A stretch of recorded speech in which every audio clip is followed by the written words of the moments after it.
Hi, I'm Jason Sumner with Velo News TV. We're here with Chris Horner on day 2 of the 2006 Tour de France. And Chris, let's start out and just talk about your day yesterday, the 7.1 kilometer prologue.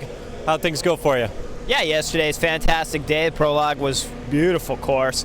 A little bit technical, but not too much. Only a couple turns you really had to slow down for. Looked like everyone went through there pretty smoothly. Floyd had a little problem. Might have cost him a few seconds or something, but in general, I'd say the day was fantastic. Perfect weather, perfect conditions, great crowds. Typical normal Tour de France prologue. Good. I imagine everyone was just happy to kind of get racing after the unfortunate build-up to this year's race. Fair to say? I think everyone's, when you've been sitting at the hotel for 2-3 nights anyways, you're just ready to start racing. You've been looking forward to this race all year long, and you're just stuck at the hotel. You just want to get it going on. Yeah. Okay. Let's talk about today. Your guy Robbie McEwen is certainly someone who will factor in this stage. What's your role today, as far as trying to get Robbie to the finish safely? For me, it's simple. Keep Cadell out of trouble here and there at some crucial moments. We might have some crosswind problems out there today, because we're doing just a big circuit basically, and then at the finish, last 5K, look after Robbie, either sweeping his wheel from behind, causing problems back there for other sprinters, or getting in front and taking him up to Boudin's wheel or something like that with Freddie. Okay, fair enough. Any good stories yet out there? What's going on? I mean, pretty straightforward stuff. Back to the hotel, massage and bed, or? Yeah, so far pretty straightforward. You might have some good stories later, because once we start racing, tempers will start flaring and that kind of thing. But at the moment, when you just have a prologue, you can't upset too many people. Okay, fair enough. And Cadell shows real well yesterday. You guys have got to be, I mean, he's one of the big focuses for this team. 14th in a race, on a course that probably isn't, suit him particularly well. That's got to be a good morale boost for the whole team. Absolutely. He coming in first day shows that he's got good form. He's running right up there with all the leaders. Yesterday was more of a stage of you just don't want to lose time. You're not going to win the Tour in yesterday's stage. You just don't want to lose time. So for Cadell, you're a little careful in a couple of the corners where maybe you lose a second or two, but you don't want to risk losing the Tour to make up 2 more seconds in a prologue. Okay. Fair enough, Chris. Thanks very much. Thanks. That's the second edition of the Chris Horner Diaries. Come back tomorrow and we'll do it again. Thanks. I think it's going to be difficult. The sprinters are a lot faster than me. Just want to stay out of trouble, and hopefully I continue to be in good shape throughout the whole tour. Looking ahead to the time trial from next Saturday? Yeah, definitely. I hope I can do a good ride there. Best of luck. All right, thank you. Hey George, are you the guy Discovery Channel will go for this year? We don't know. We have several guys that are strong, so I don't need to have that role as leader. It's just words on a piece of paper for me. George, Johan talked about, he said probably after the 2 Pyrenees stages that decision would be made. Is that a role you want? I mean, there's probably 4 of you involved. If I'm there in the Pyrenees and I do a great time trial and great ride in the Pyrenees, yeah, I definitely want it. But we need to start with clear ambitions. We all have our own goals, and I think the road will show who's going to be the leader. Yeah. What do you think of the suspension of Passo and Ulrich? Well, it's bad. It's a big blow for cycling. It's definitely an unfortunate thing. Does it make it more easy for Discovery Channel to win this year too? Well, it's still the Tour de France. It's still the hardest race in the world, and it's never easy to win. Talk about the difference, the atmosphere here without Armstrong here, and probably a little more low-key, a little less pressure, a little less, just sort of general insanity. Yeah, definitely a little low. It's low-key compared to last year, but we still have a lot of pressure from ourselves and family and friends to try and do well. I mean, we worked really hard, and we all got our own ambitions, even with Lance not around. Yeah. How do you make up 0.73 seconds yesterday? Is there anything you could have done different, or is that just tough. bad luck? It's tough. I mean, it could be anything. A corner, or maybe I was in too big of a gear at the end. I mean, but he could have also gone a second faster somehow also. I mean, it's tough to say. I mean, when I crossed the line, I was very, very disappointed and angry.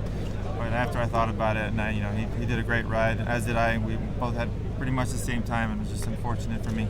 Yeah, the green jersey looks pretty good on you. Something you might try to hold on to today. I mean, it's definitely a sprinter stage. Yeah, today would be tough. I'm not that. When it's the best sprinters in the world and it's everybody together, it's not such a great thing for me. How good is your team compared to last year? The team is great. Obviously we got the best team yesterday, and the team is in great shape. How do you experience the fact that the interest is on you now and not on Lance anymore? Wow, it's just I guess that's It'll be different. positive thing. It's different, yeah. I mean, and we knew that not having Lance around would be different, but we're all still great cyclists in our own right, so we expect a little bit of attention. Do you speak with him at all during the tour? Yeah, he sent me a message yesterday and said how he fell for me, because he watched the race and he was just like, man, I was so close, but he said I did a great job. Was it text message, email, phone call? Everything, a little bit of everything. Okay. Thanks, George. Just one thing. Just one. Esperienze personali di ognuno. Muito low back.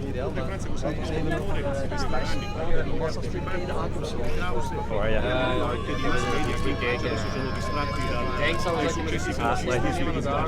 Great yesterday. Big battle starts today for the green jersey.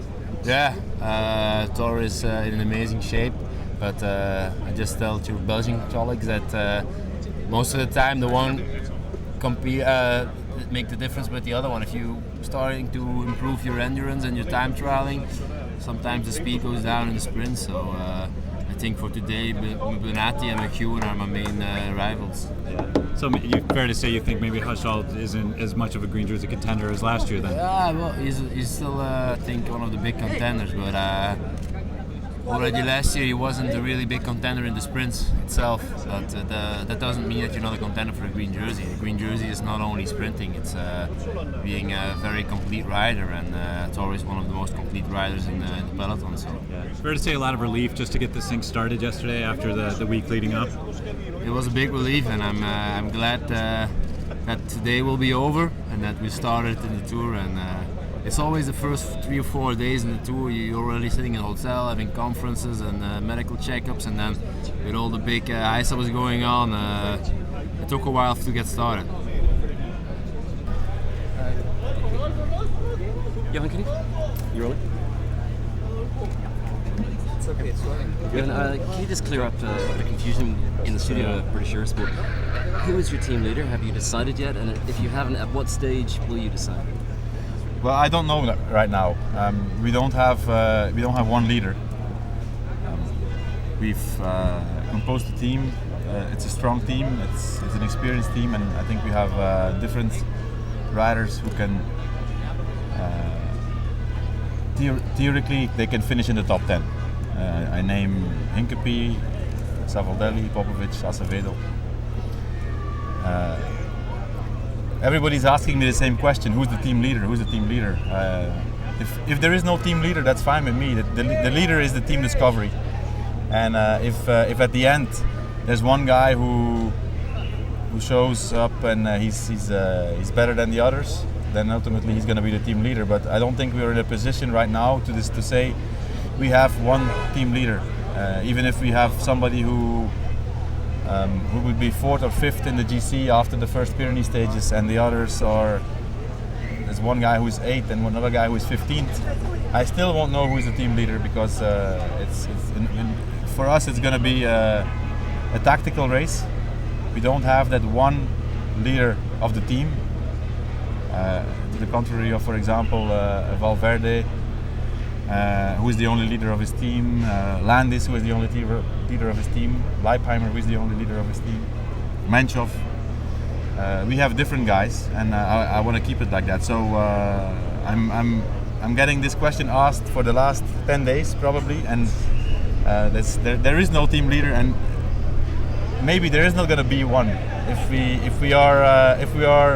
If I can determine that we are strong all together, then that's going to be our team leader. Maybe our strategy is going to be the team leader, or maybe I don't know. But for the moment, there is not a designated team leader yet.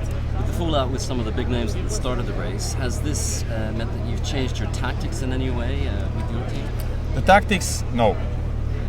Let's say the possibilities have changed. They're a little bit better. When there was a gap between our guys and the favorites before, that gap was considerably, and now the gap is smaller. But I still think that the 4 guys I named before, maybe even Ivan Mayo or one level ahead of our guys. And but what I know is that our 4 guys together could be stronger than one of those guys. And how pleased were you with George's performance yesterday? I was very pleased with the performance, and I was very disappointed with the result. And I think, I was very confident that he could win the prologue. He was thinking about it a few weeks already. When we saw the course, it was even better. And I had expected it to be a match between him and Zabriskie and maybe Floyd. I didn't expect to be beaten by Hushovd. Now Hushovd has shown that he's in a very good condition. He's a very strong guy and he deserves to win. But it's definitely a disappointment to be beaten by somebody that you didn't count amongst the favorites. Although if you make a list of favorites, it's always dangerous to forget somebody, and we definitely forgot Hushovd in that list. But the biggest disappointment was to not have the yellow jersey. It would have been a very incredible thing for us to have the first yellow jersey after winning the Tour 7 years in a row. No matter what would happen afterwards, even if George would have lost it today, it would have been huge. And coming so close is definitely disappointing.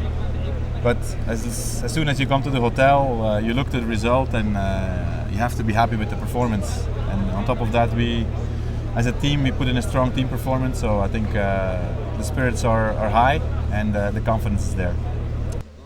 Yeah. Hi, I'm Jason Sumner with Velo News TV, and we're here with Davide Monlato sprinter Fred Rodriguez. Fred, today's a big day for you guys because this is a day when Robbie could win. Robbie McEwen, that is. Yeah, today's the first go at it. Robbie's feeling good. The team's feeling good. It takes a little bit of luck, a little strategy, put everything together, and it could be our day, or that's our goal. Okay. Take us through what your role is, because you play a real critical role on days like today. Basically, I have to do exactly what Robbie does, but 200 meters earlier. Okay. So I have to be as fresh as Robbie. I have to be protected as much as Robbie. So the whole idea is leave me with Robbie and protect as much as we can throughout the day, saving energy. The other guys getting bottles for us. And then when we get to the finale, my job is to use Gert and one of the other guys to pilot us towards the front where we feel comfortable and in shot of the sprint, but not too close to the front. Tour de France tends to be a little bit of a crazy sprint. A lot of people trying to get in the mix and makes for very dangerous and uncalculated sprints. So we want to be there just at the right time and calculate it to the last second where Robbie could use his speed to his advantage. Okay. Last question, I could probably take a guess at, but I'll let you tell me. Who are the guys you guys are looking out for that are going to be your major competition, and why? Basically, Bonen's probably one of the main guys because he has such a good lead-out team. His forte is his lead-out team. He's really strong. He's fast. He's not as fast as Robbie, but when he put his lead-out team together, he has a good possibility for a win. Hushovd is riding really well. He doesn't have a good train. Benatti has been showing he's really fast. So those are our main guys that we're looking at. Fair enough. Fred, thanks so much. Hi, this is Jason Sumner with Velo News TV. We're here with Sonier Duval Purdue rider David Miller. David, what was it like to be back on the bike yesterday? Yeah, good. Emotional. Strange. Yeah. I enjoyed it. What kind of emotions were going through your head? I was just happy, really happy. That was it, really. Nothing else. Were you happy with your form? Disappointed? Was it all right? Somewhere in the middle? I'm happy with where I am, but the good thing, I knew what I was missing as soon as I know what bits were missing in the prologue, so it's not like I did a good prologue and was disappointed with the result. It's where I should have been with the speed I was going and the condition I have. So, yeah. What was missing? Just that top end power. The sort of thing you don't get from. I need to race to get to be able to come out of the corners quick and just turn it up. But I just didn't have that. It was just flat. What kind of reception have you gotten? It was, obviously a tumultuous 2 years away from the sport. Now you're back. What are your peers saying to you? Been really positive. I mean, I haven't seen many of my peers yet, but so far it's been good. Yeah. No worries. Was it a good 2 years off in the grand scheme of life? It was, a positive change. In the big picture, it'll be good for me. Yeah. Obviously, it's not the sort of thing I recommend going through, but it's an extreme way to better oneself. But no, I'm good now. You talked about maybe hitting bottom during this experience. When are you going to what will it take to sort of hit top, if you will? I'm pretty much at top at the moment. Just intend to stay here and then see what comes from that. Yeah. Goals for this year's tour? Win a stage. Any stage. Any one that you're focused on? A couple, yeah.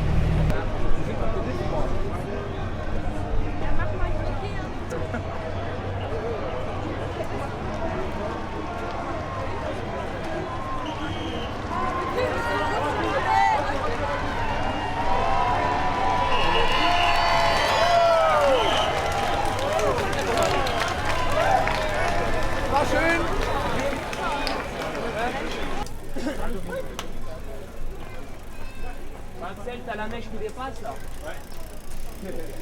That's 100 meters on the left.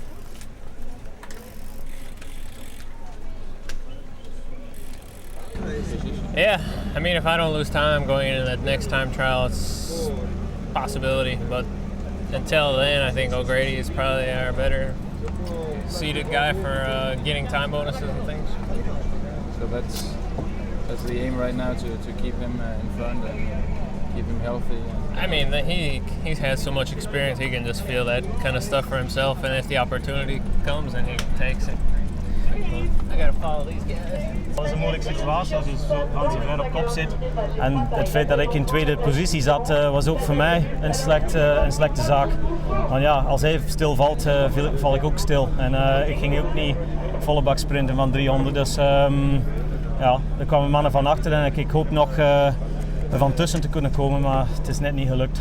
Vind je van jezelf dat je fout hebt gemaakt in de aanpak van de sprint? Ja, als ik het opnieuw zou doen, ja, dat is veel te makkelijk. Dus dat maakt geen verschil. Ik weet wat ik zou gedaan hebben, dan zou ik een tweede kans krijgen, maar dat krijg je niet in de Tour. Zelfs nergens. Dus nee, ik heb mijn best gedaan wat ik dacht op het moment zelf. En het is bijna gelukt, maar net niet. En morgen proberen we opnieuw. En Hussoft is het hier afgelopen. Een nieuwe kans. Morgen een nieuwe kans en het beste van maken. En de groene trui? Ja, we zien dag tot dag. Dus kijk, als je één keer... Just maybe break me down last 500 meters. I was, and maybe talk to, give us a little bit, thanks, appreciate it. I was quite near the front, 500 to go. It's quite near the front with 500 to go. And then De Jong and Bonen came past, and I got in the wheel of Bonen. Husov wanted to come there too, and then he went in behind me. But and suddenly at 350 to go, De Jong just went off from the front and left Bonen there dead on the front in a headwind with 350 metres to go. And I thought, geez, it's way too far, and he wasn't going to go himself and just pull the sprint, so he tried to slow it down and then try to go again, but you do that into a headwind, you never get going again. And you know, they came from behind. Casper just took a chance, went from behind, everybody else was caught in the wheels. Bonen tried to go again, he just blew, and I got caught behind him. I had to wait a really long time, like it's get past, get through a gap and really have a go in the last 50 metres, and I just missed catching Casper, so good on him, and I'll have to wait for another day. It was a case maybe of, you know, all the talk's been you, Boonen and Thor. Maybe just, you know, people weren't paying enough attention to some of the other sprinters. Oh, I've said it the whole time on paper, and statistically, yeah, we're the favourites. But you know, this is the Tour de France, and there's a lot of good bike riders here, and you know, you make a small mistake or something doesn't go quite right, just like today, and you know, this guy's out there fast enough to profit from that and win a stage like Jimmy Casper's done. So good on him. I noticed there's a tear on your shoe. Is that anything to do with today? I think a tear on my shoe is that was about 2.5 kilometres to go. Someone rode against my foot with their front wheel and you know, ripped a big hole in my brand new shoe, so a bit of air conditioning. But that's how close it goes in these finishes. And I was lucky a couple of times, 20k to go, somebody nearly crashed in front of me, and you know, I ran straight up their arse and nearly went down. So that's pretty stock standard first week of the tour. Sure. Last one. I mean, you talk about it a little more. It is nervous and twitchy like in no other race out there, especially in these early stages. Everybody wants to make a name for themselves. Yeah, that's right. Everybody's having a go, and you know, that's what everybody's here for. And you've got 20 of the world's best sprinters trying to win the stage, then there's always little incidents going to happen. Pardon me. But all in all, you know, we've got through it okay without any big crashes. It's just a pity for Husov that he got that big cardboard PMU hand on his arm, and it seems to have cut him really deeply. So you know, hopefully for him, he's going to be all right. You know, I'd have to wait till later on, but so to get it today is just a little bit of a surprise, and I'm super happy about it. How long can you keep it, do you think? I don't know if we'll be defending it that much, but we'll see. You never know. Look what happened today. All right. Yeah, this is huge. After yesterday, it was such a big disappointment, and then today to get it is makes it all worth it. Tell me how this compares to your statement last year. Well, it's different. I mean, you know, I was in a good position because of the time trial, and I had a great opportunity to get some seconds, and I took them, and it was huge. I mean, to wear the yellow jersey in Tour de France is as big as anything I've ever done. Tell me what the Texan would think of this. I'm sure he's pretty happy right now. The jersey. I don't know. I don't think we will. It's a great thing for today, but if I'm good at the end, then we'll try to go for stage wins and try to finish as high up in the overall as possible. I don't know what the plan will be for tomorrow yet. Of course, it's very early days, but do you feel you have a chance to be the leader of your team? Of course, I feel like I have a chance to be the leader. I mean, I've worked very hard, and I think that if I show that I'm capable of doing it, that will come to me. Best of luck. Thank you. George, you said it rose up out of nowhere. Could you just sort of elaborate on that? Well, the breakaway had just happened to just get caught, and all of a sudden. No, George. The TV first. Sorry. I'm sorry.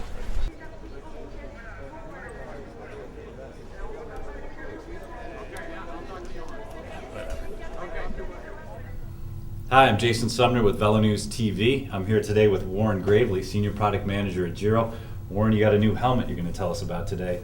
Let's just start. What's this thing all about? What's it called? Well, this is the prototype of the new Giro Ionos, which will debut in the 2006 Tour de France with our three teams, Discovery, Phonak, and Rabobank. Okay. And it's the new premium helmet in the Giro cycling line that will come in above the Giro Atmos. Great. Let's start some of the features. It's obviously got a lot more venting than the Atmos does. Yeah, definitely. It has 20% larger vents than the Giro Atmos, and it also weighs 20 grams less than the Giro Atmos. And basically, how we've done that is through the development of the roll cage technology. With the Atmos, we had two different roll cages. In order to allow it to pass the CPSC certification standard. Okay. Basically a nylon roll cage, and then we added carbon fiber reinforcements. And in order to reduce the weight and increase the size of the vents in the Ionos, we created one single composite roll cage made out of three different materials. It has the bidirectional composite, just much the same as what we have on the Atmos, but we've replaced the nylon roll cage with a unidirectional carbon fiber, which has great tensile strength in order to hold the whole helmet together. And then in the front of the helmet, for the big 5 vents across the front, we've added a Kevlar reinforcement. Wow. So So it's Kevlar bulletproof? Pretty close. All right. So when is this going to be available to the public? I know we're going to see it out here at this year's tour, but maybe not. When's we going to be able to buy this off the shelf? Right. So these are prototypes that our tour riders will be riding in, but it will be available to the public in the spring of 2007. Okay. And how much? $215 for the Ionos R, which is the road version. We'll also have an Ionos XC, which is a cross-country version with a visor, and that'll be $225. Okay. And if one of your team guys ends up in one of the jerseys here at the tour, you're going to do something special for them, right? Yeah, absolutely. We've done that in the past, and if we have a guy that ends up in yellow, we'll get him a special yellow helmet. And or white, green, polka dot. Obviously, we've got some contenders for each one of those categories. So we've got some big hopes this year for the tour. Cool. All right. We'll keep our eyes out for it, Warren. Thanks very much for joining us. That's all for now. Stay tuned to Velo News TV.